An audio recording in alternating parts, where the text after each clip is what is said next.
This is the Miller philosopher. So here's a thought.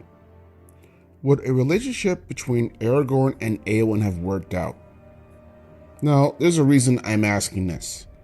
You see, I said in an earlier video that my gateway to Lord of the Rings was through watching reruns of Rankin Bass's Return of the King that my dad would get me to watch from the library. And I would always recall thinking that the two actually got married at the end for some reason. So, after I completed that recent video, I decided to check up on that on YouTube to see just what exactly I saw. Side note, that's something I greatly appreciate about YouTube is that despite the algorithm and ad bullshit, it's great for recalling old shows and memories that you saw as a kid. And in this case, when I YouTubed the end of the Return of the King Rankin Bass version, I did rewatch that scene. And seeing it through new eyes, it seems like she was with some dude in a brown uniform whom I could only assume to be Faramir for whatever reason, but there's not much interaction between them. Then, as Aragorn is riding along the procession of Minas Tirith, Eowyn is seen riding right behind him, taking flowers and doing the royal wave thing like Aragorn is. And I think that's why I thought the two actually got married. The books and the movie trilogies give me much more context about the relationship, and being honest, it does seem like they could have had a thing. I mean, if you put aside the fact that he's going to live longer than she is, and of course he's already with Arwen, there you are. But somehow also, I don't think affairs would go over very well with a hot-tempered Rohirrim on one side and a long-lived elves that hold equally long-lived grudges on the other. Probably not a good idea. Still though, what if? Well, drawing from the books and the recent movies, it seems clear to me that they definitely had an immediate attraction, or at least some sort of immediate connection, I guess. I think this is more implied in the books on their first meeting, that both immediately seem drawn to each other over all the others around them. Quote, "Thus Aragorn, for the first time in the full light of day, beheld Eowyn, Lady of Rohan, and thought her fair and cold, like a morning of pale spring that is not yet come to womanhood. And she was now suddenly aware of him, tall heir of kings, wise with many winters, grey cloaked, hiding a power that yet she felt. For a moment, still as stone she stood. Then, turning swiftly, she was gone." End quote. Now, this is not exactly love at first sight, but it's definitely a call-out.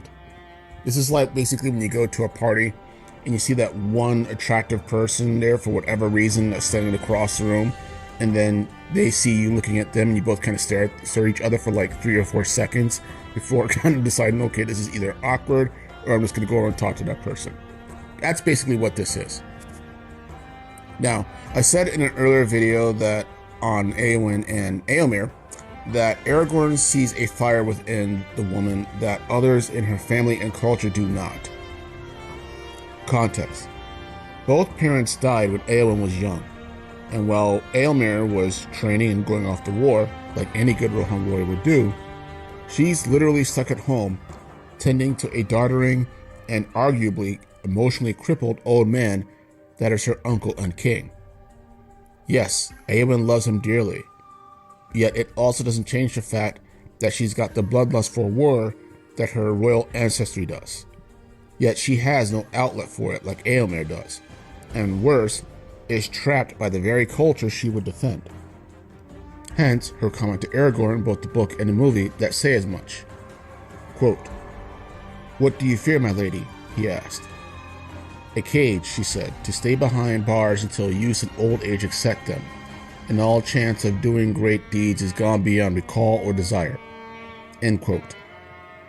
Aragorn sees this, and I think is drawn to her for it. Someone who is not adventurous per se, but rather extremely driven to accomplish some sort of destiny that is greater than herself and would not be satisfied otherwise. And that somehow, for whatever reason, this stands out amongst the other people of Rohan.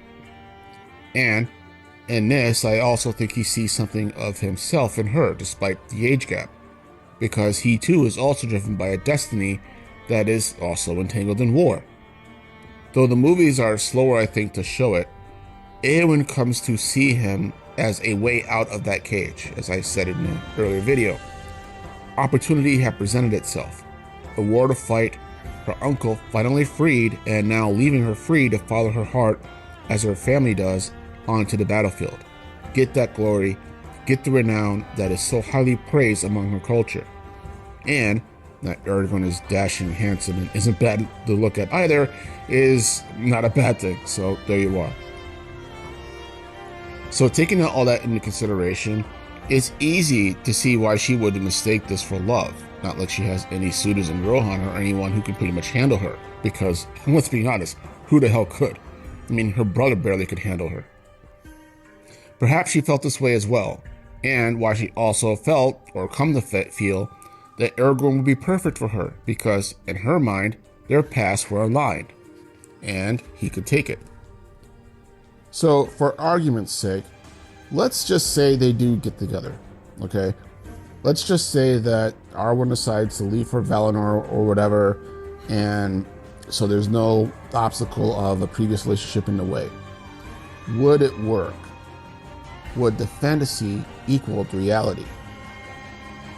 Aragorn tells Éomer that he's well aware of Éowyn's feelings for him, but also sees them for what they are. That she doesn't love him, but rather she loves what he can do for her. Essentially, Aragorn equals freedom in battle. And the appendices does say that there are further wars that were fought after the War of the Ring with the Haradrim and the Easterlings, even after Sauron is gone. Damn, this world's violent. But she would have gotten what she wanted at first. Eowyn would have had a man who could deal with her, as well as was very attractive to be with, and at the same time would spend her life on the battlefield fighting wars right alongside him, because that's what she does. That is what a good Rohirrim does. But it's here where the problems start to arise, I think. Again, putting aside long life, and despite the two having similar methods to their goals in life, those goals were not the same. Aragorn is not fighting for glory, and never was. This was something I think Arwen understood about him, and it comes from his knowledge of his own history of Northern Arnorian culture that is now almost extinct. Yes, Aragorn is proud of his Númenórean heritage, but at the same time, it's not like he's out going, make Númenor great again. Plus, it was this demand for glory that ultimately led to the division and the downfall of Arnor, and the near genocide of said peoples, and even to later Gondor as well. Éowyn, however, was fighting to feed that courage, and yes, I'll say it again, that bloodlust that is a Rohirrim warrior. Assuming she would have survived all those wars, how would she have handled domestic daily life with no war to fight? Did I mention kids? She may have felt like she was back in the cage she just escaped from. And, as I mentioned earlier, Éowyn admires and is attracted to Aragorn, yes, but she doesn't know him. Or, as Aragorn bluntly puts it to her in the movie, is a shadow and a thought. Basically an ideal, a fantasy, a dream, something that on the surface may be true, but there's much more going underneath. The grief and burden that Aragorn has had to bear and hides underneath the whole air of Númenor thing. Only the few who know him see it, and even then, it's very subtle, because he's just kind of an introvert like that, such as when he rejects Éowyn's final plea, and it pains him to do so. The books make it plain that he is not happy about that. He's not being a Chad about it at all. And, having said that, if Éowyn knew that Aragorn was actually that vulnerable, that emotionally aware of himself, she may have not liked what she saw. It's not exactly the image of a strong, powerful heir of Númenor, the greatest human society that has ever existed, after all. And it's definitely worth mentioning the cost of the blow from the Witch King and finally being near death that drove home that understanding to Eowyn that the other side of what glory is wasn't what she thought it was either. That yes, that image of glory that she has always been drawn to and her family fantasizes about and lives for is true. And in that, she wasn't necessarily wrong to go into battle. But she also finds out what's on the other side of that as well. And even more to the point, starts to realize that glory and war wasn't what she wanted out of life. And yes, I'm saying this, that it's not another man necessarily either. Bear with me. Rather, what she had always wanted was to be seen.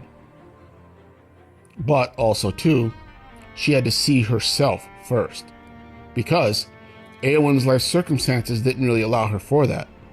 She was, how should I say, narrowed in by duty of her role based on being a shieldmate of Rohan and her lineage, and arguably her gender as well.